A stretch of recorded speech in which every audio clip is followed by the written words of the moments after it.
Povo de Deus, gostaria de fazer uma pergunta. Quando foi a última vez que vocês declararam publicamente Jesus Cristo como seu Senhor e Salvador? Pode ter sido para um colega de trabalho que encontram todos os dias, ou talvez para alguém que acabaram de conhecer e com quem iniciaram uma conversa.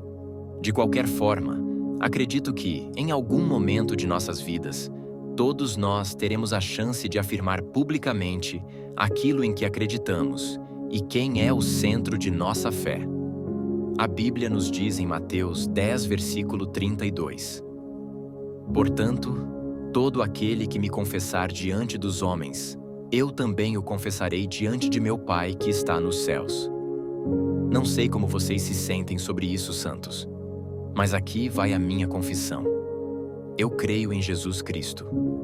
Creio que Ele é o caminho, a verdade e a vida, e que ninguém pode chegar ao Pai senão por meio dele. Creio que Ele é o pão da vida, aquele que nos sustenta. Acredito que Jesus Cristo é o príncipe da paz, e é nele que encontramos uma paz que vai além de todo entendimento humano. Creio que Ele é a luz do mundo e o bom pastor. Creio que Ele foi um curador e continua sendo nossa fonte de cura e redenção. Meus irmãos e irmãs, creio firmemente que Jesus Cristo realizou milagres enquanto esteve entre nós na terra. E também acredito que Ele ainda faz o impossível nos dias de hoje. Acredito que Ele morreu na cruz pelos nossos pecados, pelos meus pecados, e que ao terceiro dia ressuscitou, ascendendo aos céus, onde está sentado à direita do Pai. Ouçam-me, no nome de Jesus, há poder. Jesus Cristo é o nome que está acima de todo nome. Ele é o autor e consumador da nossa fé, o ressuscitado, o Todo-Poderoso.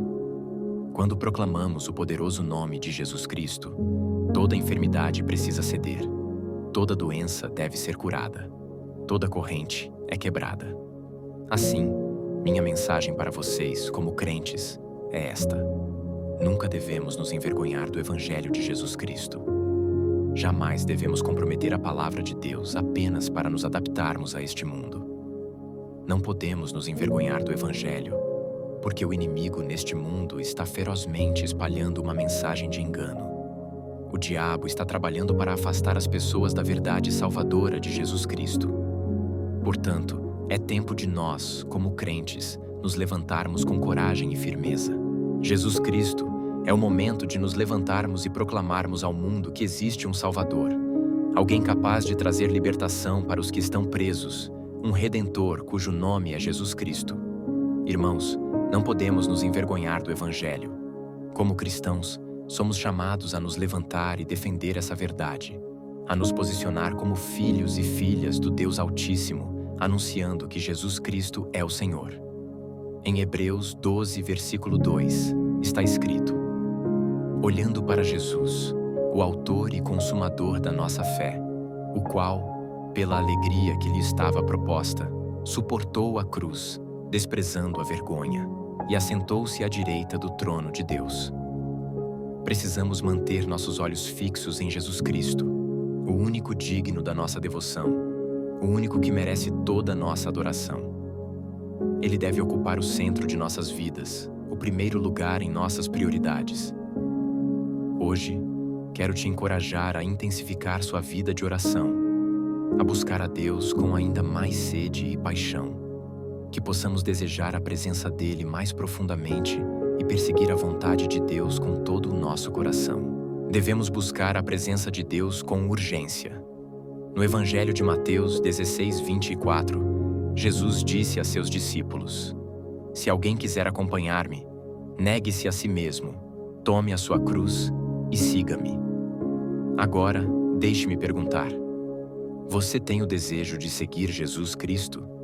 Está disposto a negar a si mesmo e aos prazeres temporários deste mundo? Peço que examine seu coração e se pergunte: estou disposto a carregar minha cruz e seguir Jesus? A cruz nunca foi um símbolo de facilidade ou conforto. Ela representa um lugar de dor, de purificação e aflição, mas também é um sinal de esperança e salvação. A cruz simboliza o amor de Jesus e o poder do seu sangue, o lugar onde a carne é subjugada, o pecado é vencido e onde Jesus Cristo triunfa. Por isso, devemos prestar atenção às palavras de Cristo. Negue-se a si mesmo, tome sua cruz e siga-o.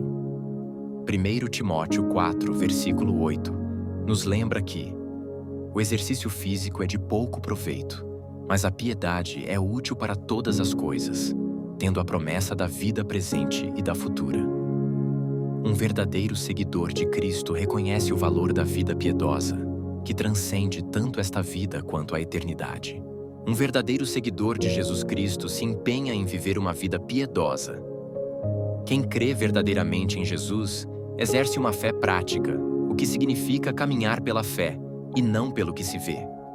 Fé não significa ignorar os fatos, mas sim confiar em Deus, independentemente das circunstâncias. Um verdadeiro crente persevera na oração, porque a oração para o cristão é como o sangue para o corpo. É nossa fonte de vida espiritual. É por isso que a Bíblia nos exorta a orar sempre, sem cessar. Agora, vamos nos unir em oração. Senhor Jesus, te louvamos e agradecemos pela obra perfeita que realizaste na cruz. Tu te entregaste por nossos pecados, mesmo sendo inocente. Carregaste os nossos pecados naquela cruz. Como poderíamos expressar gratidão o suficiente? As palavras me faltam para agradecer, Rei Jesus, pelo preço que pagaste por mim na cruz. A Bíblia nos diz em Isaías 53, versículos 3 a 5. Ele foi desprezado e rejeitado pelos homens, um homem de dores e experimentado no sofrimento. Como alguém de quem os homens escondem o rosto, foi desprezado, e nós não o valorizamos. Com certeza, ele tomou sobre si nossas dores e carregou nossos sofrimentos, mas nós o consideramos castigado por Deus, ferido e afligido por Ele. No entanto, ele foi ferido por causa de nossas transgressões, esmagado por nossas iniquidades. O castigo que nos trouxe paz estava sobre ele, e por suas feridas fomos curados. Senhor Jesus, em unidade com todos que estão ouvindo, te louvamos e te adoramos. Te exaltamos, Senhor, pois foste aquele que foi ferido, aquele que sofreu pelos nossos pecados. Tu foste ferido por nossas transgressões e suportou uma dor imensa por amor a nós. O sangue que derramaste foi para nossa cura. Esse sangue precioso é o que nos traz restauração. Agora, Senhor, te agradeço pelo sangue. Agradeço pelo sangue que derramaste, Rei Jesus, para que possamos ser protegidos. Obrigado, Senhor, por esse sangue que guarda nossas famílias, nossos filhos e entes queridos. Agradecemos por esse sangue que nos cobre e nos protege do mal. A Bíblia diz em 1 Coríntios 15, versículos 3 a 4. Pois o que primeiramente vos entreguei foi o que também recebi: que Cristo morreu por nossos pecados, segundo as Escrituras, e que foi sepultado, e que ressuscitou ao terceiro dia. Cristo morreu por nossos pecados, conforme as Escrituras, foi sepultado e ressuscitou no terceiro dia, como as Escrituras também dizem. Senhor Jesus, nos alegramos porque Tu ressuscitaste dentre os mortos. Nosso Salvador venceu a morte e servimos a um Deus vivo. Nos alegramos porque Tu és todo-poderoso e capaz de trazer vida e restauração.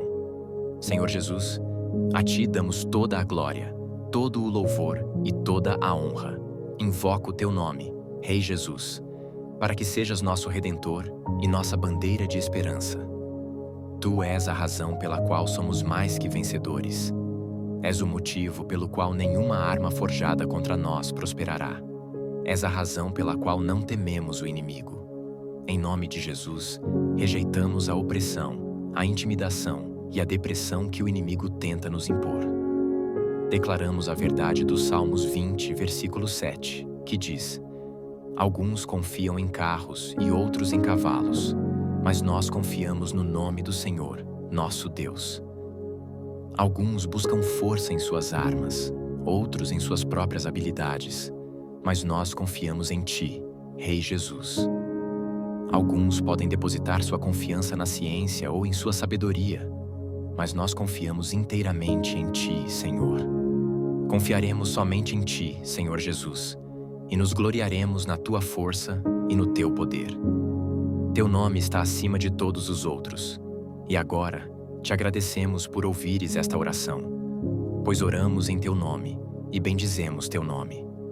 Sim, é no poderoso e incomparável nome de Jesus que oramos e damos graças. Amém. Assim, todo aquele que me confessar diante dos homens, eu também o confessarei diante de meu Pai que está nos céus. Olhando para Jesus, o autor e consumador da nossa fé, que pela alegria que lhe estava proposta, suportou a cruz, desprezando a vergonha, e assentou-se à direita do trono de Deus. Então, Jesus disse aos seus discípulos: Se alguém quiser ser meu discípulo, deve negar-se a si mesmo, tomar a sua cruz e seguir-me. O exercício físico tem algum valor, mas a piedade é útil para todas as coisas, pois traz a promessa da vida presente e da futura. Ele foi desprezado e rejeitado pelos homens, um homem de dores, experimentado no sofrimento. Como alguém de quem as pessoas escondem o rosto, ele foi desprezado e nós não o valorizamos. Certamente ele carregou nossas dores e suportou nossos sofrimentos, mas nós o consideramos castigado por Deus, ferido e afligido por ele. Contudo, ele foi traspassado por causa de nossas transgressões e esmagado pelas nossas iniquidades. O castigo que nos trouxe paz estava sobre ele, e pelas suas feridas fomos curados. Pois eu vos transmiti, em primeiro lugar, aquilo que também recebi: que Cristo morreu por nossos pecados, conforme as Escrituras, que foi sepultado e que, ao terceiro dia, ressuscitou.